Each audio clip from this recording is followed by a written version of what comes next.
Околу 100 граѓани денеска учествуваа на протоколовата велосипедска парада низ општина Аеродром, а потоа официјално го пуштија во употреба реконструираниот полигон за велосипеди во основното училиште Ѓурѓе Пулевски. Ова е првата вест за денеска, останатите ги гледаме во приложение.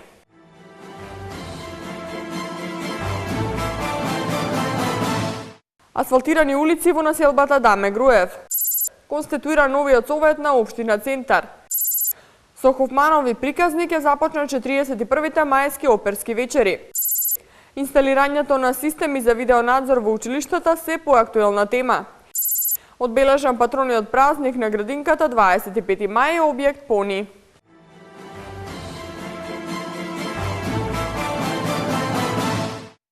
Краците на улицата Пекљане 1, 3 и 5 во должина од околу 900 метри добија бекатон плочки, а нов асфалт добија и улиците 3 и 8 во населбата Даме Груев во должина од 240 метри. Целта на овие градежни зафати е подобрување на животот на граѓаните во општина Ѓорче Петров. Ивана Митковска. Таро новиот градоначелник на општината Ѓорче Петров Сокол Митровски започна да ги реализира проектите предвидени во изборната кампања, поплочување и асфалтирање на улиците низ урбаниот и руралниот дел од општината со цел подобрување на животот на граѓаните. Општина Ѓорче Петров заврши со асфалтирање на улиците 3 и 8 во населбата Даме Груев. Ова се последните во низата од 5 асфалтирани улици, каде што претежно живеат припадници на ромската националност и жителите кои живеат на улицата Пекљање во населеното место Даме Груев добија нови улици поплочени со бекатон плочки. Станува збор за улиците 1, 3 и 5. Се целосно оспособат улиците за безбедност и сигурно користење. Као што сами може да се уверите од лице место, овие улици Пекљане единица, тројка, петка, 5 прими и седмица се целосно завршени со бекатон плочки и завршните работи, како што може да видите, се во целост реализирани.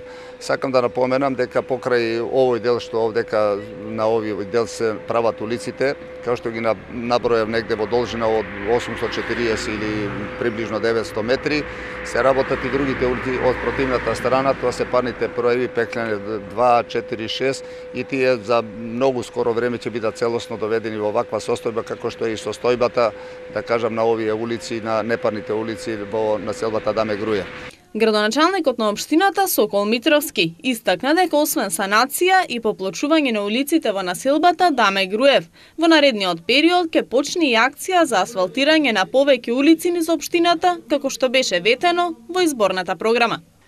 Делегација од збратимениот град Кушадаси денеска по барање на збратимената Скопска општина Ѓорче Петров допатуваа во Скопје со цел да земат учество во овогодишниот меѓународен саем на туризам и да ја презентираат туристичката понуда на Кушадаси за прв пат и оваа година. Тие истакнаа дека се презадоволни од соработката со општината Ѓорче Петров и дека во иднина ќе расте бројот на нивните заеднички проекти. Целта на посетата на збратимената општина Кушадаси е присуство на саемот за туризам кој се организира од 25 во градот Скопје. Иначе ние повеќе пати имаме дискутирано за взаемната соработка и проширување на взаемната соработка покрај другите активности, секако е и изголемување на, да кажам, заложбата наша, на наши туристи од општината Ѓорче Петров, од градот Скопје, присатни како туристи во општината Кушадаси. Се надевам дека овој нивен гест и потез кој денеска го чинат и ќе бидат присуство на саемот, дека ќе даде соодветни резултати. Bekliyoruz bu anlamda. Нашето задоволство што сме тука повторно во општина Ѓорче Петров во Македонија. Процесот започна уште во декември со деновите на Кушадаси во Ѓорче Петров. Сега тоа продолжува и на саемот за туризам. Мислам дека со ова ќе привлечеме поголем број на посетители во нашата општина. Нов председател на Советот на општина Центар е Мирослав Шиповиќ. Мнозинството во Советот на општината го освои коалицијата Сојуз за еднината со 12 членови, а коалицијата за подобра Македонија во Советот е присутна со 11 членови. Елизабета Дамјановска. Денеска се одржа првата конститутивна седница на Советот на општина Центар, која, како што е предвидено според статутот на општината, ја водеше највозрастниот член на Советот Цветанка Симоновска. На свечената седница се изврши верификација на мандатот на членовите на новиот состав на Советот на општина Центар, пошто тие потпишаа свечена изјава. За претседател на Советот на општина Центар е избран Мирослав Шиповиќ. Советот на општина Центар има 23 члена, од кои 12 се од коалицијата Сојуз за етнидата, предводена од СДСМ, а 11 се од редовите на коалицијата за подобра Македонија, предводена од ВМРО ДПМН. Со премиера на операта Хофманови приказни на Жак Офенбах на 9 мај свечено ќе бидат отворени 41-те мајски оперски вечери во македонската опера и балет. Режисер на представата е Урсула Хорнер од Австрија, диригент Најден Тодоров од Бугарија. Андријан Димитриевска. Овогодинешните 41 мајски оперски вечери во македонската опера и балет на 9 мај свечено ќе бидат отворени со премиера на операта Хофманови приказни. Урсула Хорнер од Австрија е режисер на представата, а диригент Најден Тодоров од Бугарија. На програмата оваа година се предвидени и уште 4 оперски представи: Атила, Травјата, Лучија од Ламермур, а на 31 мај со оперската представа Аида традиционално ќе биде затворен фестивал. Покрај оперските представи, посетителите ќе имаат можност да го погледнат балетот Дон Кихот. Во рамките на програмата е предвидена и дводневен оперски настан на 11 и 12 мај во рамки на Европски оперски денови, кои се одбележуваат во 100 оперски куќи низ светот. Во секоја од представите кои ќе бидат оваа година на мајските оперски вечери, ќе има солисти кои се докажани во светот и кои со логите што настапуваат кај нас прават голема кариера. Прошев, како пример за големи звезди што ќе гостуваат во македонската опера и балет, ги посочи русинката Ирина Лингу во улогата на Травјата и италијанката Марија Грација Скијаво во ликот на Лучија. Го спомна и гостувањето на екипи од Турција, Белгија и Бугарија за затварањето на Вердиевата Аида. Годинешните мајски оперски вечери ќе бидат посветени и на 200 години од раѓањето на Верди, 50 години од Скопскиот земјотрес и 20 години од соработката со другите земји. Мотото годинава е «Момент кој треба да се доживее». Цената на билетите е пониска од минатите години и е од 400, 600 и 800 денари, а 200 денари за настанот посветен на европските оперски денови. За блок билети попустот е 40%. Во градскиот парк во Скопје во сабота во 12 часот ќе се одржи првата предматурска забава на отворено Звони за забава.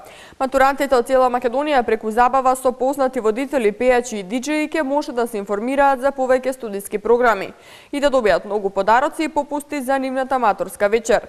Забавата е замислена како училишен ден со 7 часа, на кој класни водители ќе бидат Нена и Ксенија. Предавачи по македонска музика ќе бидат ексклузивците на продукцијата Горила, Тамара Тодевска, Магдалина Цветковска, Димитар Андоновски и Дарко Илиевски. Сот потанцување ќе го одржат предавачите од студиото за модерен танц Брейка Лек. Во сабот, освен што ќе се понуди квалитетна забава, присутните ќе бидат изненадени со многу подароци. Ќе се делат ваучери за попусти, ќе се информираат матурантите за можностите по кој пат да чекорат во нивниот живот. Информираат од организацијскиот тим на Звони за забава. Предматурската забава Звони за забава треба да што обединува забава, образование и култура. И предвидено е да се одржува секоја година во овој период. Кои се резултатите од имплементирањето на видеонадзорот во училиштата и колку тоа е добро решение за зголемување на безбедноста и намалување на немилите настани во училиштата? Беше тема на денешната работилница која во организација на Дирекцијата за заштита на лични податоци, на која беа присутни директори од основни и средни училишта од Македонија, како и домашни и странски експерти од оваа област. Во следните 3 дена во организација на Дирекцијата за заштита на личните податоци се одржува работилница за аспектите за заштита на личните податоци при вршењето на видеонадзорот во училиштата. Зголемениот број на инциденти помеѓу младите и немилите настани во училиштата во изминатиот период ги отвораат прашањата колку е потребно да се постави видеонадзор во училиштата и кои се придобивките од тоа. Пред инсталирање на уредите од Дирекцијата за заштита на лични податоци истакнуваат дека е потребно да се направи анализа за потребата и местата на инсталирање на камери.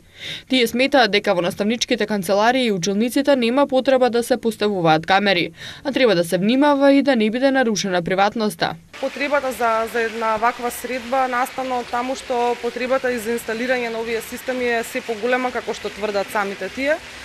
Сите сме сведоци на оние неубави настани кои што се случуваа во нашите училишта изминатиот период, па оттаму е и нивниот аргумент за потребата да се заштити безбедноста на учениците додека се на училиште, но не само тоа, значи заштита и од многу други појави кои што се забележани во училиштата. Ставување на еден систем за видеонадзор е возможен само доколку претходно постои анализа на тоа каде точно ќе бидат поставени камерите, под кој агол ќе снимаат, која ќе биде резолуцијата на снимките. Значи сето тоа се многу битни прашања кои што мора претходно да бидат уредени пред самиот систем да се инсталира. Во основното училиште Страшо Пинџер од Ѓорче Петров видеонадзорот е инсталиран уште од 2007 година и резултатите се позитивни. Според директорот на училиштето безбедноста е зголемена, а намалени се и штетите предизвикани од учениците. Видеонадзорот конкретно во нашето училиште е поставен веќе некаде од 2007 година и ценам дека резултатите се доста позитивни и мислам дека и во иднина ќе имаме позитивни резултати затоа што имаме целосна контрола врз основа на тоа кој влегува и излегува училиштето и на некој начин се ствара поголема безбедност во однос на одржување на инвентарот, во однос на безбедноста на децата. На некој начин било што да се случи, ние можеме да ја вратиме снимката и да видиме што и како кои активности се одвивале. Видеонадзорот во училиштата не може да спречи, но може да биде превенција, но сепак треба да се внимава кога е во прашање заштитата на приватноста. Училиштата треба да имаат определени лица кои ќе имаат пристап до снимениот материјал и во кои ситуации истиот може да биде користен. Анализите покажуваат дека во многу странски земји се практикува поставувањето на лажни камери во училиштата, кои на некој начин треба да им влеат страв на учениците дека се снимаат нивните постапки. Со денешната презентација на проектот од дрво до мебел се одбележа денот на градинката 25 мај, објект Пони во населбата Хиподром, кој прославија 48 години од постоењето. Децата од сите воспитни групи во изминатите 3 месеци во рамките на проектот работеа повеќе активности како садење дрвца, посета на пилана, салон за мебел, изработка на дрвја од пластелин и така натаму. Прилог на Томислав Атанасовски. Денеска во просториите на градинката 25 мај, објект Пони во населбата Хиподром, се одржа свечена завршница на проектот од дрво до мебел, кој се реализираше во изминатите неколку месеци со повеќе активности на децата од сите воспитни групи. Воедно, оваа градинка одбележува 48 години од своето постоење. На присутните им се обрати директорката Емилија Николова, која даде еден вовед во целиот проект и им се заблагодари на сите кои помогнаа во реализирање на истиот. Беа присутни представници на општина Газибаба и општинската администрација, представници на градинките во општината, родители и други гости. Оваа проектна активност децата ја работеа во текот на целата учебна година. Учествуваа сите воспитно образовни групи, од најмал до најголема предучилишна возраст. Децата направија многу активности, значи многу прошетки, многу посети, посетија пилана, беа во салон за мебел, значи ги збогатија своите сознанија, стекнаа многу нови искуства. Имавме многу креативни работилници, многу работилници со родители, каде што родителите ја дадоа својата несебична поддршка за овој проект да се реализира онака како што го замисли воспитно-образовниот тим во нашата градинка. Сепак децата се нашата иднина, децата се нашата радост и ние работиме на тоа поле да изградиме здрави и среќни идни генерации. Инаку во изминатите неколку месеци децата од оваа градинка во рамките на проектот реализираа повеќе активности како садење дрвца, посета на пилана, салон за мебел, изработка на дрвја од пластелин, а со своите родители кои се приклучија во проектот изработуваа макета од детска соба, клупи, креветчиња, маси, столчиња и други предмети од дрво. Со завршување на овој проект, децата ги избогатија своите сознанија и стекнаа искуство за тоа како од дрво се изработува мебел. Во останатиот дел на урбаните вести уште ќе гледате. Спорт. 6-то коло вечерва се игра во кошаркарската Суперлига на Македонија.